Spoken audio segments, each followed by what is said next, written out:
Theme தனன திறனா. நடந்தால் ஆறு எழுந்தால் அருவி நின்றால் கடலல்லோ, சமைந்தால் குமரி மணந்தால் மனைவி பெற்றால் தாயல்லோ.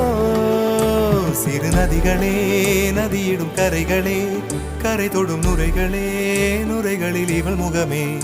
சிறு நதி